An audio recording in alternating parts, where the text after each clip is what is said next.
Что хотелось бы сказать по поводу работы Крым-Барелиги общественного совета крымстатарского народа. На самом деле работы у нас с вами еще очень много, я не вышел сюда нас хвалить.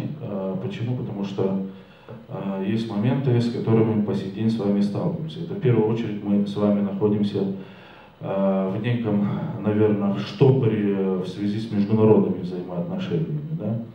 В искусственной изоляции с теми, к большому сожалению, нашими соотечественниками, которые выехали из территории Крыма, с республики Крым, и на сегодняшний день ведут негативную, деструктивную деятельность по отношению, в первую очередь, к крымстатарскому народу и в целом к республике Крым.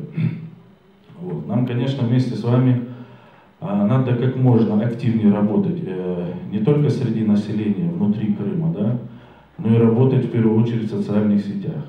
Мы как можно больше должны показывать каждый день наш с вами шаг. Почему вот здесь было сказано, да, Крым-Барелиги, там заходишь в сети, они постоянно там 5-6 новостей в день идут.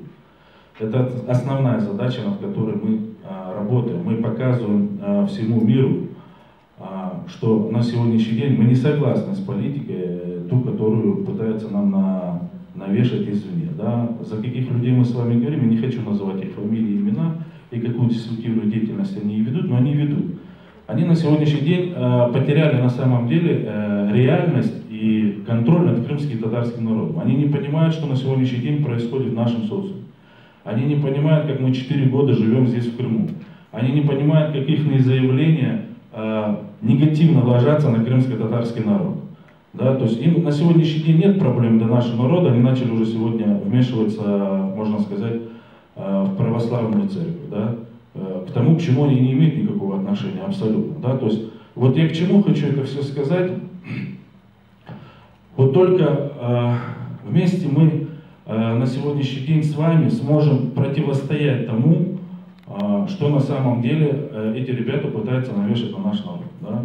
Наш народ, что он хочет? Он хочет жить у себя в народе, он хочет развиваться, он хочет процветать со всеми другими народами. Мы не должны закрыться по квартирам.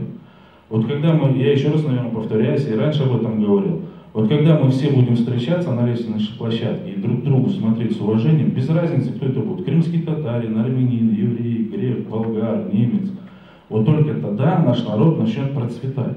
Мы не должны в других народах искать изъяны. Мы должны изъяны начинать искать в себе. В первую очередь, что мы хотим, к чему мы хотим добиться. Да? Вот опять же, я понимаю, что 2019 год, он опять же ответственный год для нашего народа, и не только для нашего народа, для всего Крыма. До этого председатель наш сказал, будут выборы в местные советы, в парламент Республики Крым, вот, городские советы. Мы как можно больше все должны принимать активное участие. Как можно больше. Мы должны доносить, мы должны стремиться, мы должны быть полезными.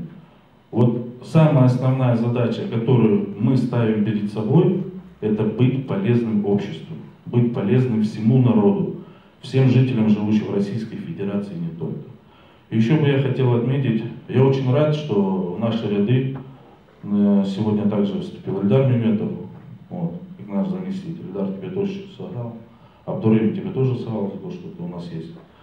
Вот. И вообще всем, что писал, спасибо всем большое, что нашли время, уделили. Еще раз хочу всех поздравить с Днем Народного Единства. На самом деле это большой праздник, и я очень рад, что мы сегодня все вместе собрались. Всем самое главное, мирного неба над головой. Чего